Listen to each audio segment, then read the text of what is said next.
कुछ समय पहले की बात है।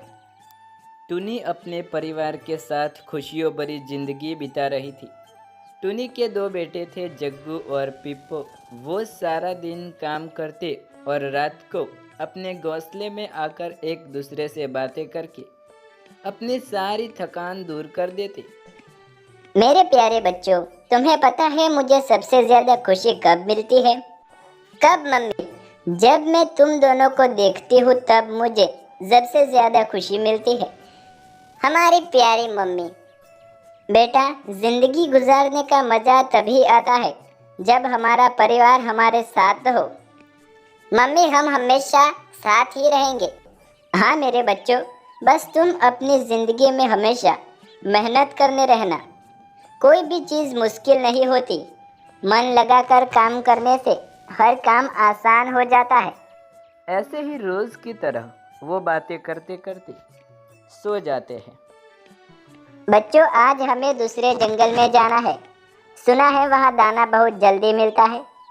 और वैसे भी हमारे जंगल में दाने कम है और बारिश न होने की वजह से सब सूख पड़ गया है। हमें थोड़े ज्यादा दाने इकट्ठे करने चाहिए, क्योंकि बाद में हमें अगर बारिश न हुई तो कोई तकलीफ न हो। जी मम्मी, हम बिल्कुल तैयार हैं आपके साथ जाने के लिए।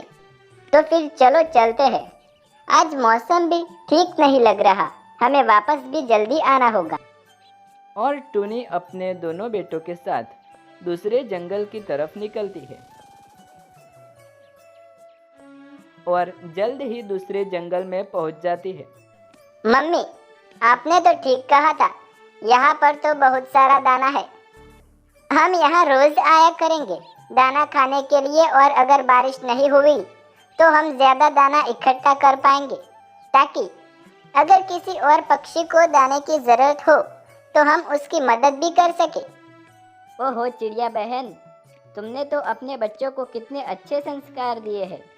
इन्हें दूसरों की भी कितनी फिक्र है। मैंने ऐसी बातें करते हुए कभी किसी बच्चे को नहीं सुनी।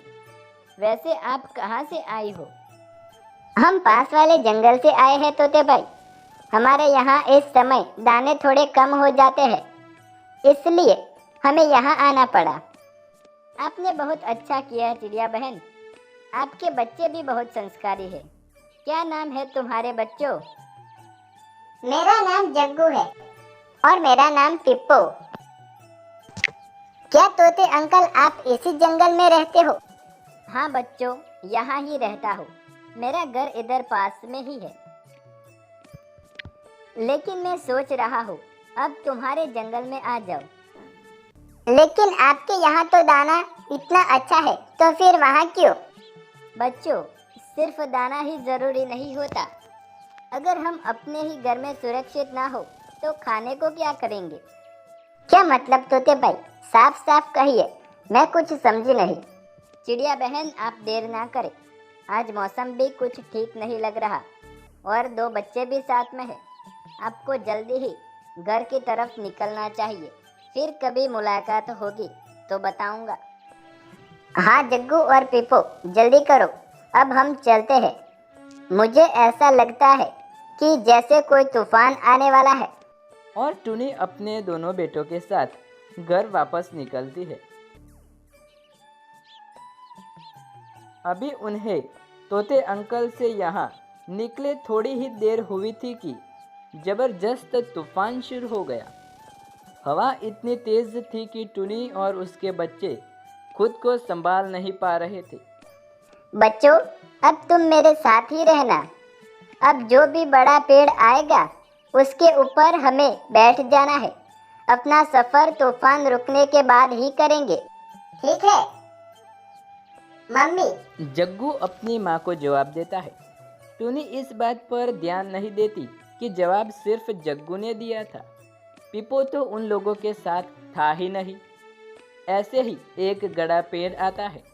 टुनी अपने बच्चों को कहती है, इधर बैठ जाओ। पिप्पो कहाँ है? मम्मी, मुझे नहीं पता। मैं समझा वो हमारे पीछे आ रहा है। टुनी को ये सुनकर अपने होश उड़ गए। थोड़ी देर बाद तूफान रुक गया। टुनी का रो रो कर बुरा हाल हो जाता है, लेकिन अब वो कुछ कर भी नहीं सकती थी। उसे इस बात का यकीन हो गया था कि पीपो अब इस तूफान में जिंदा नहीं बचा होगा। ऐसे ही जग्गू और टूनी नाराज होकर अपने घर लौट आते हैं। अगले दिन सभी पड़ोसियों को पीपो के बारे में पता चलता है। वो टूनी के पास आते हैं और उसे हौसला देते हैं। टूनी, हमारे साथ वही होता है जो हमारी किस्मत में लिखा है। तुम हौसला रखो, जग्गू को तुम्हारी ज़रूरत है। कैसे हौसला रखो, मेरा तो जहान ही उजड़ गया। अगर पिप्पो मेरी आंखों में के सामने कुछ हो जाता तो मुझे दुख होता, लेकिन मैं उसे देख भी ना पाई और मुझे ज्यादा दुख हो रहा है। सभी पक्षी टूनी को हौसला देने के बाद वहां से चले जाते हैं। टूनी के दिल को शांति नहीं मिल रही थी। उस रात पिप्पो तूफान की वजह से पेड़ को टकराता है और नीचे गिर जाता है। मैं कहाँ हूँ? तुम अपने घर में ही हो। अच्छा, मेरे सर में बहुत दर्द ज्यादा है। तुम आराम करो, कुछ ही देर में तुम्हारा सारा दर्द ठीक हो जाएगा। पिप्पो फिर सो जाता है। लगता है इसकी याददाश्त खो गई है। जो भी हो, ये शिकार अच्छा हाथ लगा है।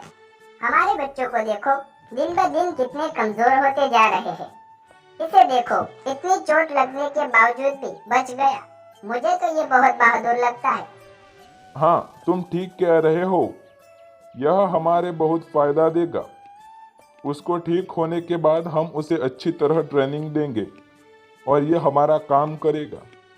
हाँ, ये तो मैं अच्छी तरह कर दूंगा। इसे बहुत अच्छी तरह सिखा दूंगा। अब पता चला सभी पक्षियों का जीना हराम कैसे होगा। और इसके बाद इस जंगल में सिर्फ हमारी हुकूमत चलेगी। हा। मासूम पिप्पो इस बदमाश उल्लुओं के झुंड में फंस जाता है। थोड़े दिनों में पिप्पो बिल्कुल ठीक हो जाता है, लेकिन उसे अपना बीता हुआ समय बिल्कुल भी याद नहीं था। उल्लुओं को ही अपना परिवार समझ रहा था। फिर उल्लू पिप्पो को बहुत खतरनाक, चोर और घातक पक्षी बना देते हैं। ऐसे ही दिन और रात बीत गए। पिप्पो तो सभी पक्षियों का जीना हराम कर देता है। कभी कभी किसी का घोंसला गिरा देता, तो कभी किसी पक्षी के बच्चों को चोट पहुंचाता।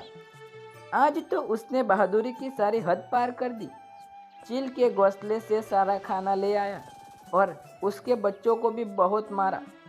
इस वजह से उल्लू ने अपनी फौज का लीडर बना देता है। तुम इतने उदास क्यों बैठे हो? आज तो तुम खुश होना चाहिए।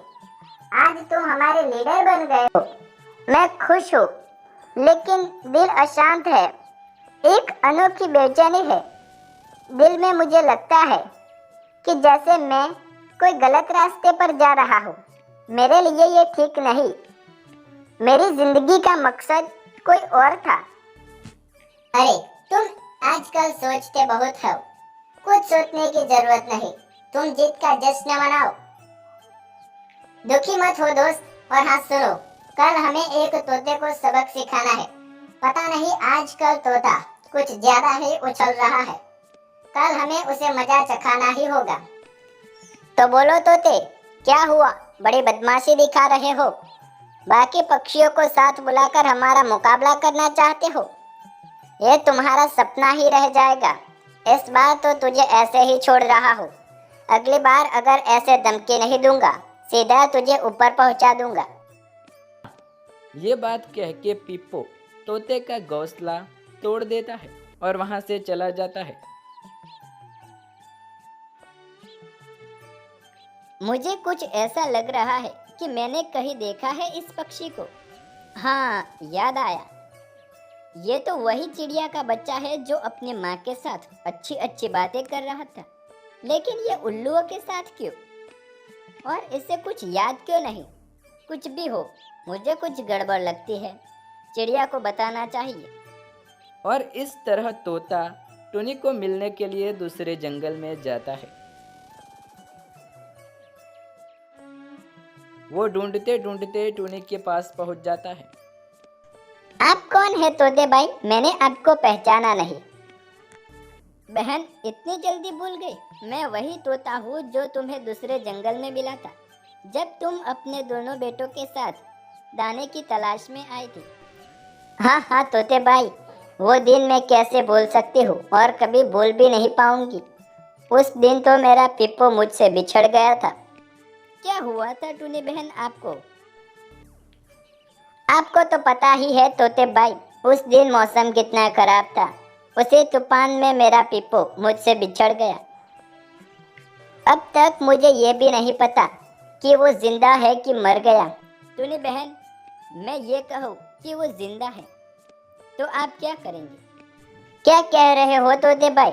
मुझे यकीन नहीं हो रहा। मेरा बच्चा अभी जिंदा है? मुझे प्लीज बताओ, उससे अभी मिलना चाहती हूँ। और तोता टूनी को सारी बात बता देता है। मेरा बेटा ऐसा कभी नहीं कर सकता। जरूर उस उल्लू ने मेरे बेटे को कुछ किया होगा। हाँ, आपकी बात ठीक भी हो सकती है, क्योंकि वो उल्लू उस जंगल का बहुत ही खतरनाक और बदमाश पक्षी है। मैं उन्हीं लोगों की वजह से तो जंगल छोड़कर आपके साथ आने की बात कर रहा था, लेकिन अब मैंने ठान ली है कि मैं उल्लू का मुकाबला करूंगा और मैं उन लोगों से जंगल को आज़ाद कराऊंगा। तोते भाई, अब आप अकेले नहीं हैं, मैं भी आपके साथ हूँ। टूनी और उसके साथी तोते के साथ दूसरे जंगल में जाते हैं।